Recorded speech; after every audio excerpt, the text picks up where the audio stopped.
मेरी असली संतान हो। मैं ही तुम्हारा असली संतान हूँ माँ। अब तुम सबको चिंता करने की कोई जरूरत नहीं है।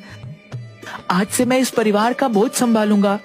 मेरा हमेशा से एक सपना था कि अगर कोई मेरा पुत्र होता तो मैं उसका नाम चंदू रखता। आज से तुम्हारा नाम चंदू है, लेकिन तुम अभी कुछ दिनों तक घर से बाहर मत निकलना बेटा, नहीं तो गांव वाले तरह तरह के सवाल करेंगे। कुछ दिनों तक चंदू सबके साथ रहकर घुल मिल गया। अब सभी लोग उसे अपना परिवार का सदस्य समझने लगे। कुछ दिनों बाद रतन चंदू को खेत पर काम के लिए लेकर गया। अरे रतन, तुम्हारे साथ ये सुंदर नवयुवक कौन है? ये मेरा पुत्र है। पुत्र? अरे भाई, जहाँ तक मैं जानता हूँ तुम्हारा तो कोई पुत्र नहीं है। ये रातों रात पुत्र कहाँ से आ गया? ईश्वर चाहे तो सब कुछ हो सकता है मुखिया जी। समझ लो कि ईश्वर को मुझ पर दया आ गई और उसने मुझे एक पुत्र दे दिया। तुम्हारा पुत्र तो दिखने में बहुत ही हट्टा कट्टा और बलिष्ठ है।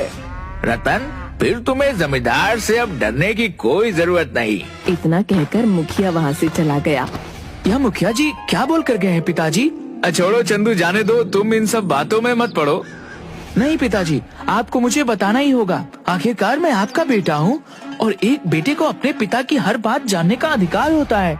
रतन ने सारी घटना चंदू को बता दी। अच्छा, तो इसका मतलब यह है कि मेरे पिता की जमीन पर जमींदार ने कब्जा कर रखा है।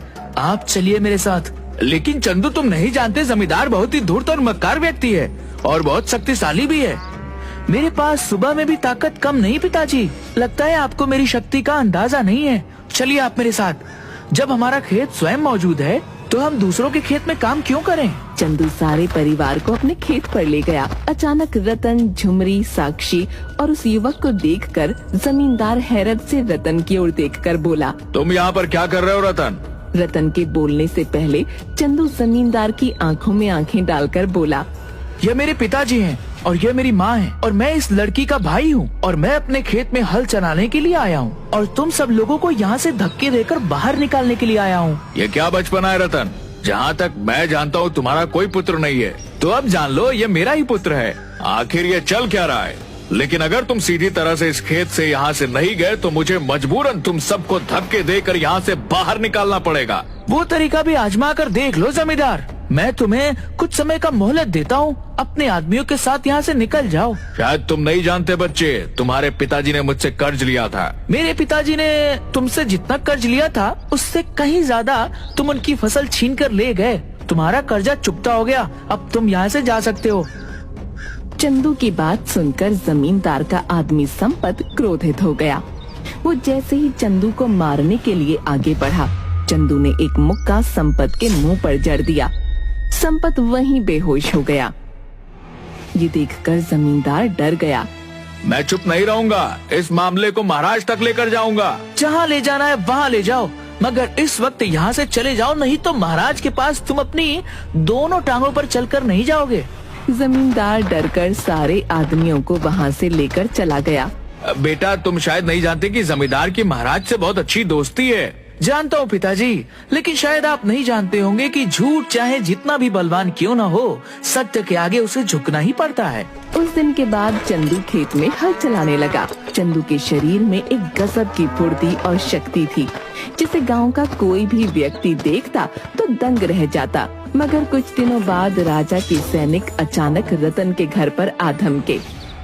तुम्हें अभी इसी वक्त महाराज के महल में चलना होगा, ये महाराज का आदेश है। रतन और चंदू उन सैनिकों के साथ सीधे राजमहल चले गए।